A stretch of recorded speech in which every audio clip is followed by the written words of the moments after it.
You've never really been allowed to fall apart, have you?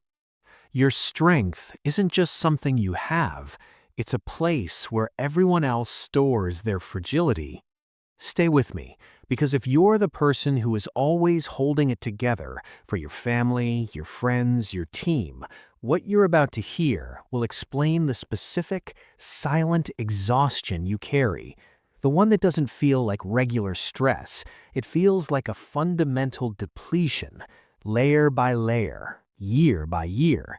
You're not just tired, you are emotionally responsible for atmospheres, for outcomes, for the feelings people haven't even processed yet. And this role, this identity of being the strong one, has become a psychological trap.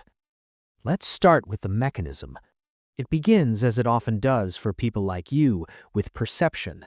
You walk into a tense room, and you don't just feel the tension. You immediately, almost involuntarily, start diagnosing it.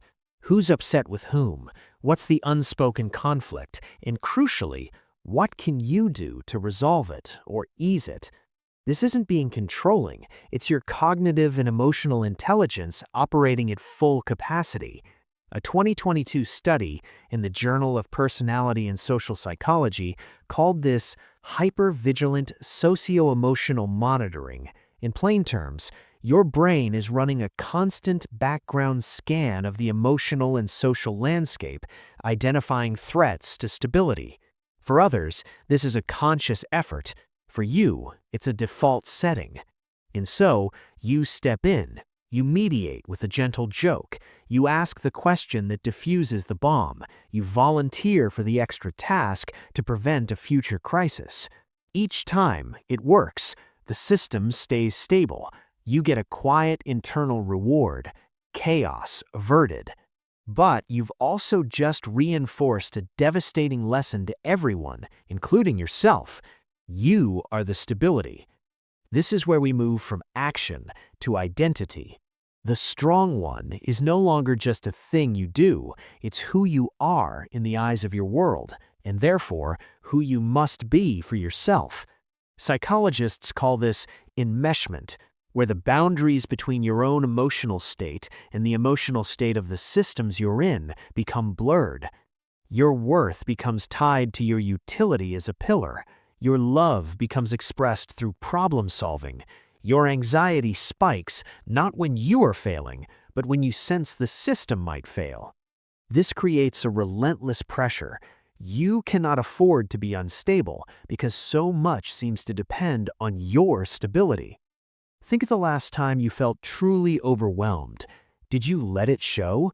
Or did you isolate, retreat, and process it alone so you could return to the world fixed? You likely chose isolation because showing the crack feels like risking the entire foundation. So you repair yourself in private, a silent, emotional engineer. This right here is the core of the loneliness that lives inside this kind of strength. The consequences are profound. First, emotional inauthenticity. You stop expressing your true needs because they seem trivial compared to the needs you manage for others. Saying, "I'm not okay," feels like a luxury you can't afford or a betrayal of your role. Second consequence, arrested vulnerability. Your relationships become asymmetrical. People come to you with their raw, unfiltered struggles, but what do you show them? A filtered, managed version of your own. You become a sanctuary for others, but have nowhere to go with your own chaos. Research on therapist burnout shows this exact pattern. The healer has no healer. Third, and perhaps most corrosive, is the quiet resentment. It simmers beneath the surface. It's the flicker of anger when someone brings you another problem. The exhaustion when you're asked for advice you don't have the energy to give. You immediately feel guilty for it. They can't help it. They need me. I should be stronger. This guilt for resentment cycle is a fuel that feeds the burnout. Let's make this real. See if you recognize yourself here. The family architect. At gatherings, you're not really a participant, you're a conductor. You're tracking your uncle's mood so it doesn't flare up, distracting your sister from a sensitive topic, making sure your mom feels appreciated. You leave more exhausted than if you'd run a marathon, while everyone else just had dinner. The manager who manages upward. At work, you don't just do your job, you manage your boss's anxiety by over-preparing. You absorb your team's uncertainty with false confidence. You solve problems 3 steps ahead, and the reward for solving them is more problems to solve. The friend who is the crisis line. Your phone rings, it's a friend in distress. You shift immediately into calm, logical, supportive mode. You listen, you advise, you stabilize. They hang up feeling 80% better. You hang up having absorbed 80% of their distress and now carry it with you, unnamed, into your own life. In each scenario, your greatest gift, your foresight and empathy has been outsourced. You are now the designated bearer of emotional and logistical risk for your tribes, and it happens so naturally, no one ever stops to ask, who's bearing yours? So what is the way out?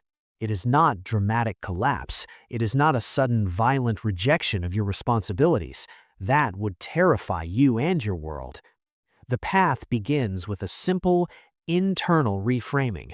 You must move from seeing yourself as the source of stability to being a steward of resources. Your energy, your attention, your emotional capacity, these are not infinite wells. They are precious, finite resources. This starts with small, almost invisible acts of conscious incompetence. It is letting a small, non-critical problem go unsolved. It is responding to, "What should I do?" with, "I'm not sure. What do you think?" It is allowing someone to feel the full, uncomfortable consequence of their own poor planning without stepping in to buffer it. It is, for one day, not doing the emotional math for everyone in the room. It will feel wrong. It will feel like you are failing at your core duty. That feeling is the signal you're challenging the trap. Your strength is real, it is valuable, it is needed, but it must be renegotiated.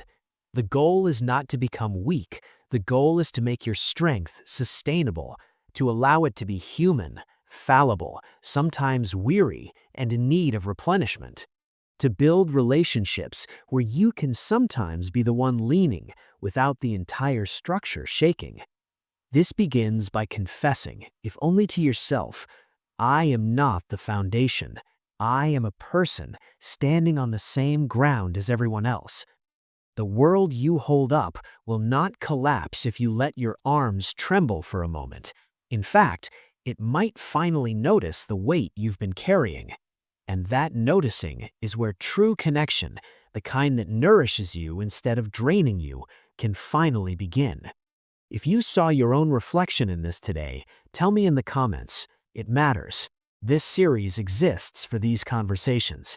Subscribe if you haven't, and I will see you in the next episode, where we'll talk about the paralysis of seeing too many paths forward. Until then,